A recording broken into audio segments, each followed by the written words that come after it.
Hey YouTube, this is Steve from Average Joe's Fantasy Football, and welcome back to the channel. We are talking the running back position. We are breaking down every matchup of who you should start, maybe put in your flex, and of course players you should sit for week 3. So let's jump into it.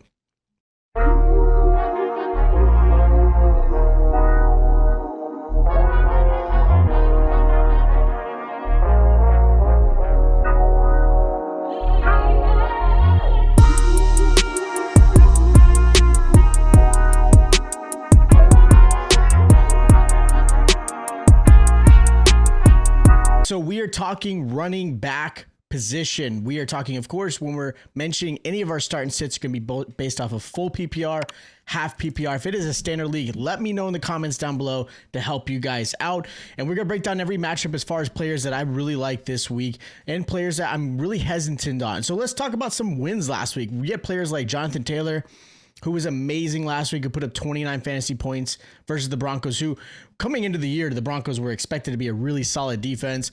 Derrick Henry was obviously a big letdown. Players like Breece Hall struggled a little bit.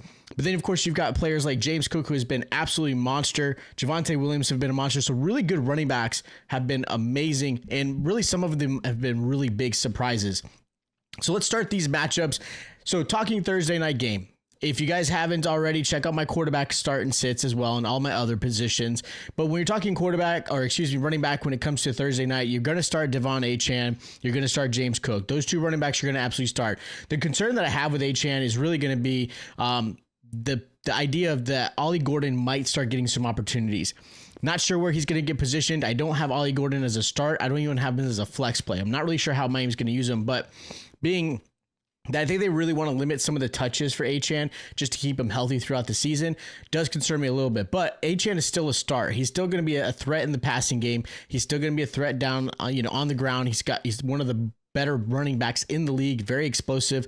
So you're going to start him. Again, like I mentioned, Ollie Gordon, you're going to sit. James Cook, you're going to start. James Cook right now he could end up being RB1 at the end of the season. I know a lot of people really were concerned with his touchdown regression, but it looks like Buffalo just absolutely loves James Cook, and he's just been amazing. And because I think the whole analyst aspect of like, oh, touchdown regression, let's lower his ceiling and his floor, and a lot of people were able to get James Cook at a pretty cheap price when it came to your draft. So again, James Cook so far looks like a steal, and he's absolutely a star. And then I'm going to sit Ray Davis. Has no value as of right now. He just hasn't gotten the usage to be anything beyond that. Now, jumping into the early slate game of Sunday. So we got the Jets versus the Buccaneers. Breece Hall, I'm kind of concerned. He's a risky start. I'd rather put him in the flex just because, look, the Jets offense may or may not have Justin Fields. It looks like Tyrod Taylor's going to be the starter. He's probably going to have his value really in the passing game. That's where Breece Hall is going to have any type of threat against the Bucs. The Bucs offense has been amazing, and with that said, I think they're going to play from behind, so the Jets will have to pass, and that's where Breece Hall, I think, will shine. Braylon Allen, I'm going to sit.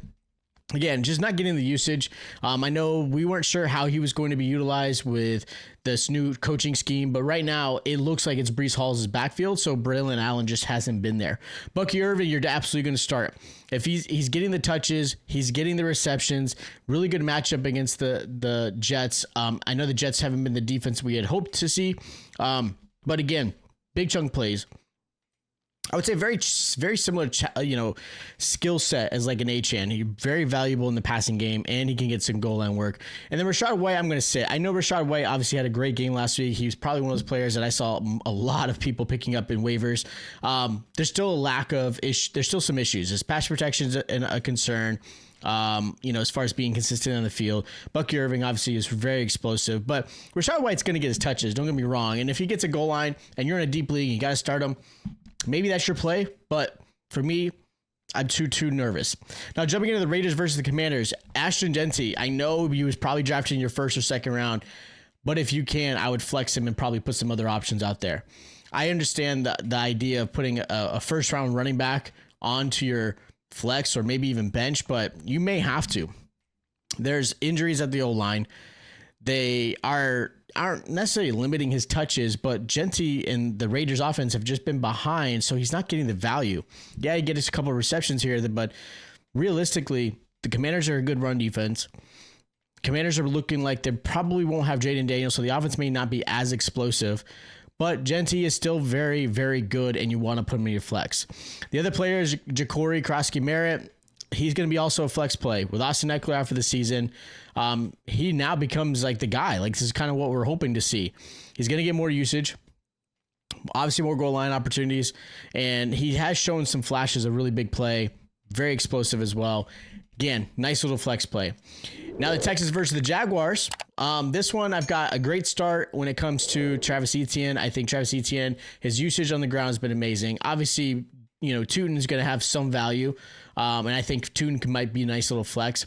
He's a nice little change of pace for Travis Etienne. Good passing down, back again if there's some, opportunities where they're behind. I actually think it's going to be a really close game between the Houston Texans and the Jaguars. But again, you're going to start Travis Etienne. You're going to flex out Tuten if you can. Both running backs, I think, will have value in this game. Now, the Texans side, Nick Chubb, maybe you could flex him, right? He's definitely the workhorse for the Texans. He definitely has goal line opportunities if they get close. He had his longest rush last week, for the season so far.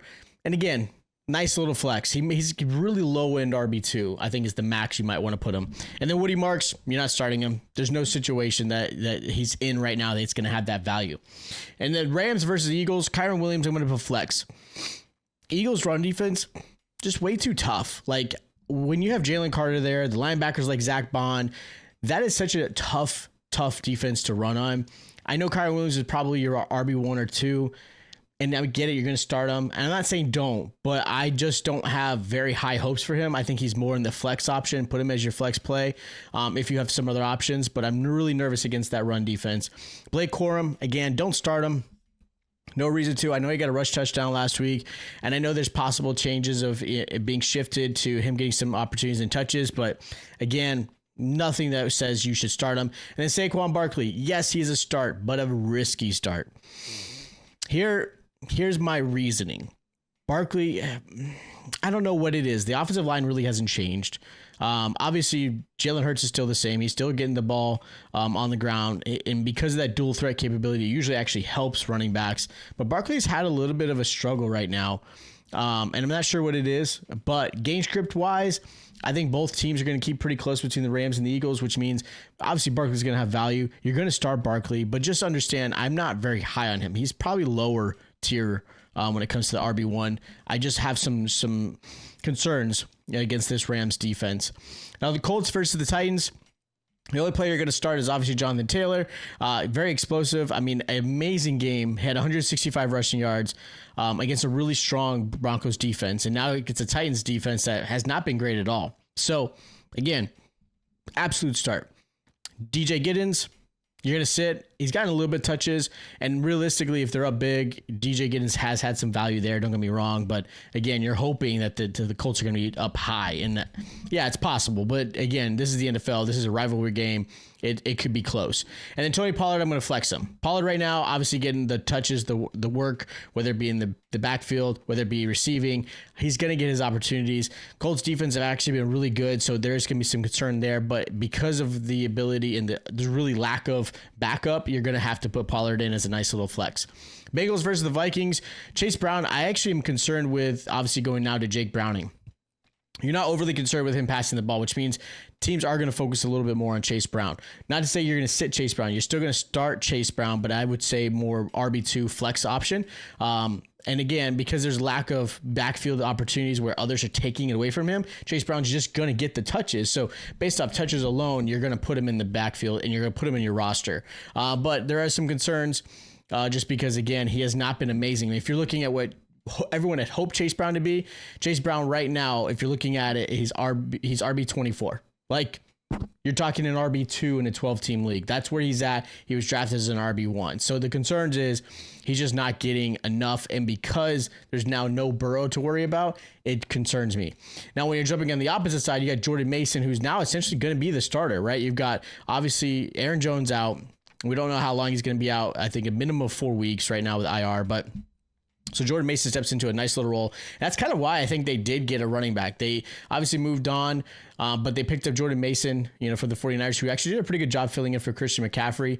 And now he's going to get plenty of opportunities and volume against a Bengals defense that has struggled. Bengals have not been great against the run. Bengals are actually, if you're looking at their opportunities against the running back, they're second in the league in allowing points to the running back position. So this is like a Jordan Mason game. Like if you had him available in waivers, you're absolutely going to pick up. He's going to be a great start this week. He's one of my favorite players going into week 3. Packers versus the Browns. You're going to start Josh Jacobs. The concern is the Browns defense actually is really good. So is he going to have explosive plays? Not necessarily, but because I expect the Packers to be up, a touchdown or two, you're going to run the ball, which means Josh Jacobs is going to get opportunities, get goal line work. So you're going to start him. Now, when you're talking to the Browns, there's 3 running backs. Let's be honest. I got all 3 running backs here. The only one that has any type of value, I think, is going to be Quinshon Judkins. He obviously is getting more and more touches, great pass catching, very explosive compared to them. I know Samson's obviously explosive as well, but he's just not. I don't think he's going to get the opportunities. And then, of course, Jerome Ford. Again, he'll start the game, he'll get some touches, and I think everything else is going to flow into Judkins. He does have some work when it comes to pass blocking and things like that, but Judkins is definitely the guy. If you're going to put anybody when it comes to Cleveland, you're going to put him. And again, I'm thinking flex, a high RB3, low RB2. Falcons versus the Panthers, you're going to start Bijan Robinson.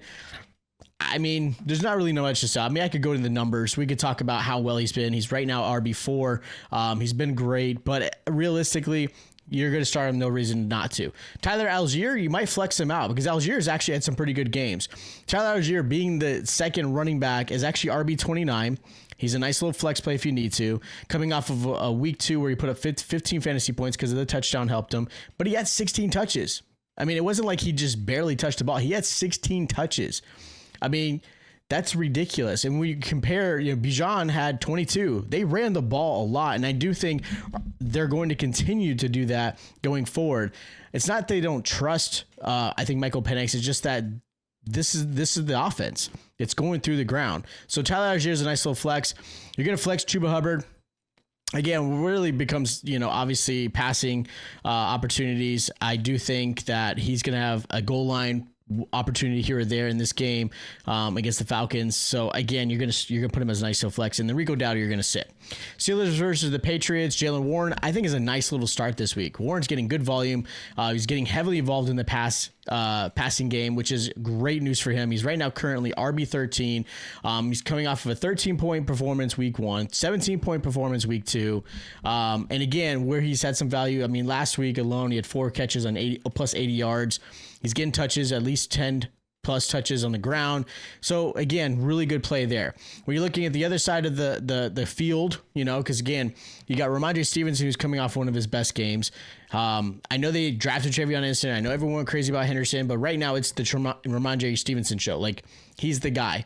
And, this is an opportunity for him, even though I do have some concerns. Because if you look at the Steelers, they're about middle of the pack. Like, they're going to have opportunities to stop them. I do think the Steelers could end up actually beating them. I actually think Drake May is going to be the one that might pull off the upset, but realistically, just Ramondre Stevenson, you're going to start. And then the backup running backs, Kenneth Gainwell, and obviously Trevion Henderson, you're going to sit. No reason to start them this week. Now you're talking to the afternoon games. You got the Saints versus the Seahawks. Starting Alvin Kamara.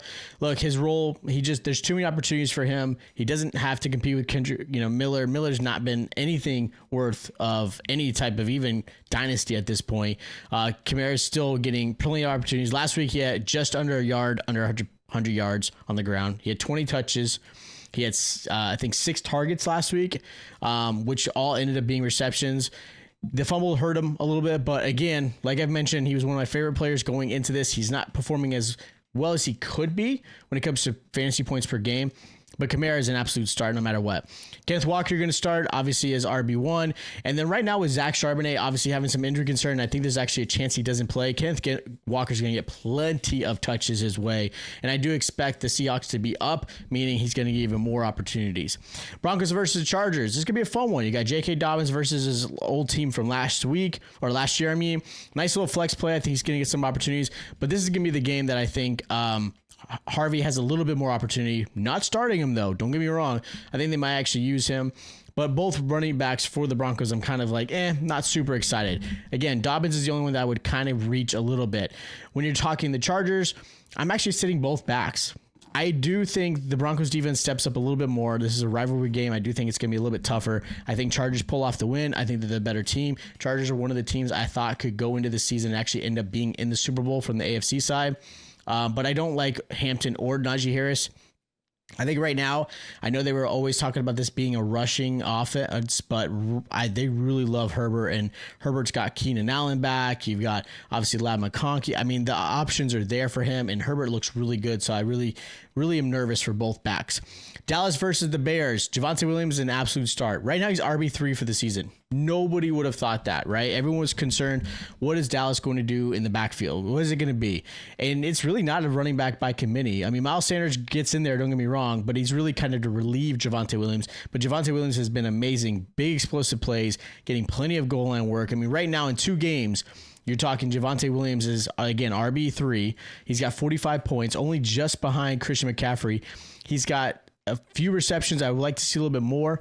He's got 8 so far, but still a lot. And he's got 3 touchdowns. I mean, amazing stuff. And I love what he's doing in this offense. Now, when you're talking the Bears side, DeAndre Swift, I'm not sure. I know there's some injuries going out of that game. If he does end up playing, he's just flex. Because, again, I think Dallas could be up. Bears are going to play from behind.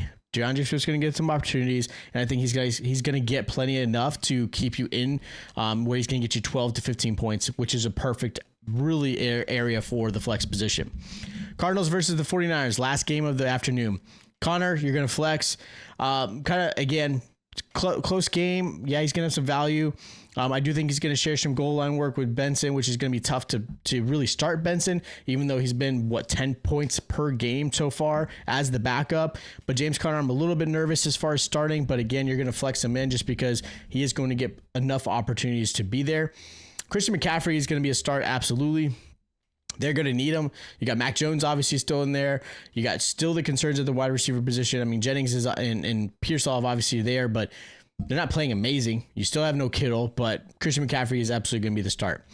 Sunday night game. This is the game that no one's probably excited to watch, but you're going to watch it anyways because it's on. It's the Chiefs versus the Giants. I am absolutely starting no running back from this backfield. You're not starting Pacheco. You're not starting Kareem Hunt. You're not starting Tyron Chase. You're not starting Scatabo. I mean, maybe Scatabo if you're in a really deep league. That is it. And I'm talking very deep league. Just because Giants offense isn't scary. You're not nervous for Russell Wilson. Chiefs defense is actually really good against the run. And then, of course, when you look at the running backs for the Chiefs, man, at this point, it's Mahomes' show, and that's it. Monday night game, you got the Lions versus the Ravens. You're going to start Jahmyr Gibbs. Absolutely no reason not to. Not a whole lot to talk about. Jahmyr Gibbs has been amazing. David Montgomery, a nice little flex. Again, he's going to get 10 to 12 touches, a goal line touched here or there. Just enough value. And, of course, Derrick Henry, you're going to start. Even though week 2 was very disappointing, he's still in the mix. He's still going to get plenty of opportunities. Lions defense has been okay, right? Like, they're about middle of the pack. They've been giving up enough points that Derrick Henry still has some value, so I'm going to end up putting him in my lineup, especially since he is Derrick Henry. So those are my start sits and some risk plays. Again, if you guys have questions, let me know in the comments down below. I'd love to help you guys out. If you guys have any trade questions or anything else, again, that's what I'm here for, to help you. Make sure you check out all my other start and sit videos as well. Don't forget to subscribe. Hit that like button. I'll check you guys out next time.